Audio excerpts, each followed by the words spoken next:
2022 has started with a lot of positive news. Let's have a look at the best 7 stories of January.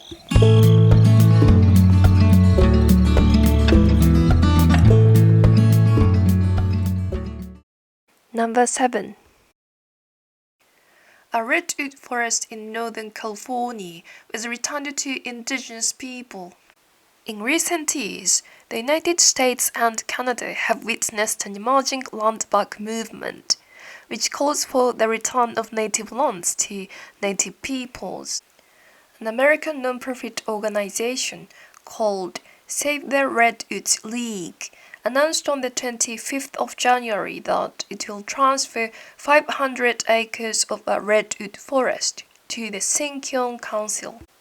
Called Fisherman Place in Sinkyone, this lost coast forest was inhabited by 10 tribes for thousands of years. "It's a real blessing," said Priscilla Hunter, a tribal elder of the Coyote Valley Band of the Pomo Indians. "It's like a healing for our ancestors. I know our ancestors are happy." Indigenous tribal voices have been marginalized in the mainstream conservation movement. However, in recent years, indigenous peoples have been invited to participate meaningfully and to take a leadership role. They have restored indigenous practices such as setting small controlled fires to clear out undergrowth that lead to healthy forests. Sam Hodder, CEO of Save the Redwoods League, says the indigenous people's efforts to protect the forest will heal both the damaged culture and forests. Number 6. A kind-hearted British teen continues his random acts of kindness. Savvy Hall, an 18-year-old living in Lichfield, a city in central England, has been carrying out random acts of kindness every day for the 18 months since the outset of the pandemic. Sabi, who has learning and physical difficulties, was interviewed along with his mother, Ashley, on the 17th of January. He started random acts of kindness when Sabi's school was closed due to the COVID pandemic. He wanted to talk with one of his disabled friends on Zoom, but it turned out that that friend didn't have an electronic device. And so Sabi decided to start doing various random acts of kindness, such as fundraising for children and young people who are isolated due to disability, disadvantage, or mental health. During lockdown, he posted letters and Christmas cards to his neighbors to prevent them from feeling lonely. Also, he collected coats to give the homeless. At Easter, a chocolate company that supports Sabi donated a large amount of Easter eggs on a large lorry. Surprisingly, it took 7 hours to distribute all the chocolates to his neighbors, passers-by, and various other people. Thus far, Mr. Hall has raised about £40,000. In January, he was invited to the Duke and Duchess of Cambridge's carol concert at Westminster Abbey in recognition of all his work. Sabi says he's planning to establish the Sabi Hall Kindness Foundation and would love to continue his charity work. Number 5. A Tongan man was swept away by the January 15th tsunami and miraculously survived after drifting for 27 hours. An underwater volcano in Tonga erupted at 7 p.m. on the 15th of January, and many people were severely injured or killed by the tsunami and volcanic ash. Nonetheless, there was a man who miraculously survived the tsunami. The man is 57-year-old Lisara Folau. Lisara is a disabled carpenter who lived with his family on Atata Island. When the volcano erupted, Lisara was painting his home. After hearing the news of the tsunami from his brother, Lisala climbed a tree and escaped from the fast wave, which was over 6 meters high. However, after coming down from the tree, he was swept into the sea by the second wave, which was larger than the first one. When he was swept into the sea in total darkness, Lisara heard his son calling his name over and over. However, he didn't reply. He was afraid that his son would jump into the sea to help him if he replied. After drifting in the sea until morning, he finally arrived at Tongatapu Island, where the capital is located, around 9 p.m. the next day. Fortunately, he managed to survive. Lisara is grateful that the church, his family, and the mysterious power of mana worshipped in the region helped him survive the hardships. Eventually, Risala was reunited with his son. Number 4. A 19-year-old female pilot completes solo round-world flight record. The 19-year-old pilot, Sarah Rutherford, who is a British-Belgian pilot, arrived at an airport in western Belgium on the 20th of January after her flight across 5 continents.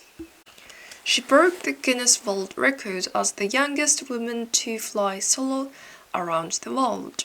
At the same time, it was the first time in history that someone has flown around the world with an ultralight aircraft. In her interview with Sky News, Zara said, "I graduated from high school and wanted to do something crazy." She explained, she first marked the cities she wanted to visit on the world map with a pen and then recruited sponsors. And everything just worked out. Her favorite flight locations are the sky above Iceland's active volcano, where lava can be seen, and the sky above Siberia, where there are large areas that are completely uninhabited.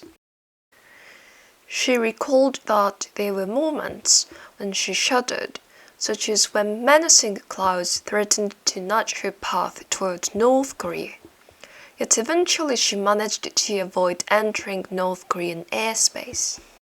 At this moment, she is planning to study engineering at university. In the interview, while smiling, she said she wants to travel in space in the future. Number 3. A 10-year-old Russian girl survived a night in a blizzard at -11 degrees Celsius by cuddling with a stray dog. Yuglegorsk in Sakhalin Oblast, Russia was hit by a terrible blizzard on the 13th of January. Due to the heavy snowstorm and cold weather, a 10-year-old girl went missing on her way home from school. The entire Yuglegorsk police force, as well as civilian volunteers, searched for her all night, but couldn't find her. More than 6 centimeters of snow piled up over that night, and the temperature reached -11 degrees Celsius. Around 9 a.m. the next morning, on the verge of despair, a member of the search team found her cuddling with a stray dog in an outdoor kennel 500 meters away from her home. The girl was immediately taken to hospital. She was slightly frostbitten, but fortunately was not badly injured, and so was able to go back home that day. The stray dog had gone, but Yuglegorsk authorities are planning to find the dog to commend it for saving her life. Number 2. Colorado woman jumps into an icy pond and rescues 3 children. Around 3:30 p.m. on the 9th of January, 23-year-old Dusty Talavera casually looked out from the window of her apartment and then witnessed 3 children fall into a nearby icy pond. Dusty immediately put on her shoes and ran outside without hesitation, although it was around -4 degrees Celsius. After rescuing 2 of the children, when she tried to pull up a 6-year-old girl, she also fell into the pond through the ice. The children's cousin brought a rope to pull them up, and all of them survived. The 6-year-old girl wasn't breathing when she was rescued, but she then recovered at hospital and was able to return home safely 2 days later. In her interview, Dusty said she thought she had to go because nobody was nearby. Number 1. Many people celebrate Glasgow care home residents' 101st birthday. Edna Clayton turned 101 years old on January 31st, 2022. Her only family is her 57-year-old son James. James, who has Down syndrome, now lives in a care home. Edna has been raising James alone for over 40 years and has dedicated her whole life to him. Unfortunately, Edna celebrated her 100th birthday at her home alone due to the COVID lockdown. She then entered Glasgow's care home Hector House in August 2021. The care home staff were very sorry to hear this and then decided to celebrate her 101st birthday with everyone. They called on locals to send birthday cards to Edna. As of January 27, more than 5,000 cards were sent to her. With a strong Scottish accent, Edna rejoiced at the news and said, "Wonderful, this is the first time in my life." Donations that were collected with the cards will be donated to a charity which provides free support for older people to help them continue living life independently as well as relieving loneliness in later life. For the sake of fun-loving Edna, Angela, a member of the care home staff, booked a party bus, and Edna was able to visit the places where she once lived while having a wee tea party. Please like and subscribe to my channel. Thank you very much for watching this video.